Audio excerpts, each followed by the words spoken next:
Good evening. Imagine a child, no older than 12, working in a factory, assembling the very items we use every day. Clothes, shoes, electronics, things we buy on Amazon. I have had difficult work experience, and I have worked 12 hours a day. Yet the worst of what I have faced does not come close to what some of the children in China are facing. Chinese children face many barriers to life. They are not given the same privilege as children of other countries. They face poverty, have difficult work experience, and are deprived of their childhood. Child labor in factories in Asia and the Pacific remains a pervasive issue today. Let's take a look at some of these issues through the eyes of the children experiencing them. The first thing I'd like to take a look at is the financial aspect. Many families in China face poverty. According to the ADB, it is estimated 1.7 billion people are poor in the Asia and Pacific region. These people live on less than $2 a day. Less than $2 a day. Can you imagine that? Meanwhile, if we take a look at another country, say the United States by chance, you can see that federally minimum wage is $7.25 an hour.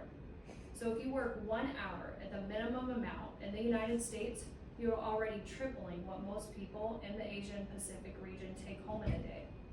In the United States, parents often find it difficult to supply for their needs, whether that's through food, shelter, bills, or everyday necessities. And that's on $7.25 an hour. Imagine trying to meet all those same needs on less than $2 a day. This is the reality of what families in China are facing, and this requires children to work. According to child labor in Asia, Wages of the Innocents, it is estimated 122 million children aged 5 to 14 years old are compelled to work for their survival in the Asia and Pacific region. So in order to help meet those needs of housing and food, these children are required to work for their families. Another reason that children work is often parents are given an opportunity to go to the city to gain education or to get a better job. They do this in hopes to help their family, but in fact, it kind of does the opposite. Unfortunately, children are not able to go with them and they have to stay behind at their house. And now they're required to get a job, again, for their survival to meet their basic needs.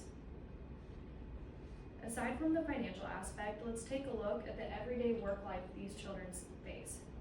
Again, if we look at China and the US, you can see that the hours vary drastically for an average workday.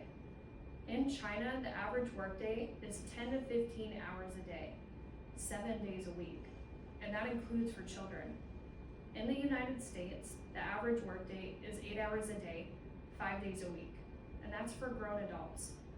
In the United States, adults often face stress, fatigue, and have a difficult time with their work-life balance. That's on 8 hours a day, 5 days a week.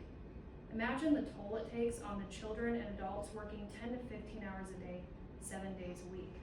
Mentally and physically, they're affected by this. Not to mention they face burnout.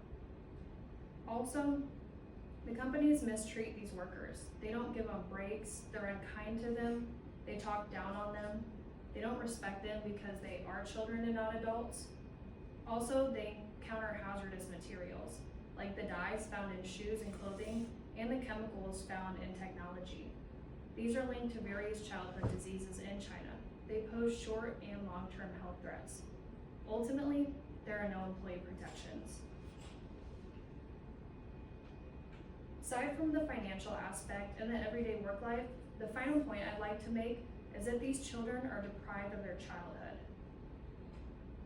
They're required to work instead of have fun, playing with friends, engaging in extracurricular activities, going to school, and just being a kid.